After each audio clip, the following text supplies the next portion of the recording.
नमस्कार दोस्तों, आज की कहानी है मंत्र क्यों सिद्ध नहीं होते। बहुत ही ज्ञानवर्धक कहानी है, ध्यान से सुनिएगा।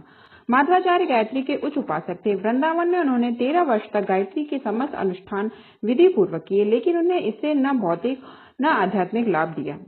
वे निराश होकर काशी गए। वहां उन्हें एक अवधूत मिला जिसने उन्हें 1 वर्ष तक काल भैरव की उपासना करने को कहा। उन्होंने 1 वर्ष से अधिक ही काल भैरव की उपासना की। एक दिन उन्होंने आवाज सुनी, मैं प्रसन्न हूँ, वरदान मांगो।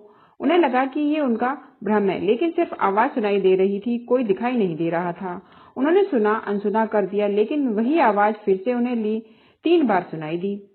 तब माधवाचार्य ने कहा, आप सामने आकर अपना परिचय दें, मैं अभी काल भैरव की उपासना में व्यस्त हूँ।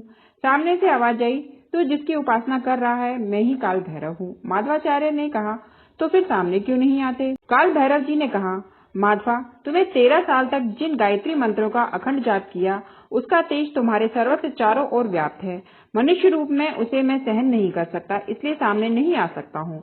माधवाचार्य ने कहा, जब आप उस तेज का सामना नहीं कर सकते हैं, तब आप मेरे किसी काम के नहीं, आप वापस जा सकते हैं। काल भैरव जी ने कहा, लेकिन मैं तुम्हारा समाधान किए बिना नहीं जा सकता।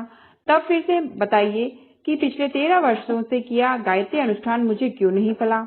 काल भैरव ने कहा, वो अनुष्ठान निष्फल नहीं हुए हैं, उससे तुम्हारे जन्म जन्मांतरों के पाप नष्ट हुए हैं।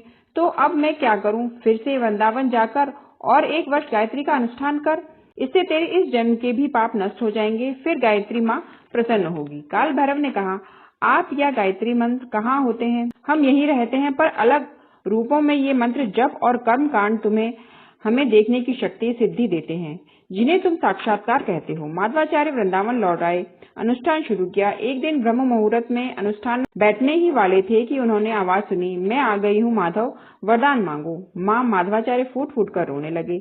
माँ पहले बहुत लालसा थी कि वरदान मांगू, लेकिन अब कुछ मांगने की इच्छा नहीं रही। माँ आप जो मिल गई हो। माधव, तुम्हें मांगना तो पड़ेगा ही। माँ ये देह शरीर भले ही नष्ट हो जाए, लेकिन इस शरीर से की गई भक्ति अमर रहे, इस भक्ति की आप सदैव साक्षी रहो, यही वरदान दो। तथास्तु।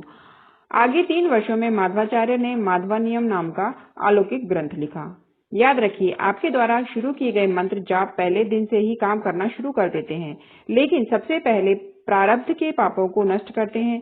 देवताओं की शक्ति इन्हीं पापों को नष्ट करने में खर्च हो जाती है और आप अपने जप जाप और साधना को निष्फल जान हताश हो जाते हैं। जैसे ही ये पाप नष्ट होते हैं, आपको एक अलौकिक तेज, एक आध्यात्मिक शक्ति और सिद्धि प्राप्त होने लगती है। अतः निराश न हो कर अनुष्ठान चालू रखें। देखने के लिए धन्यवाद। Please like.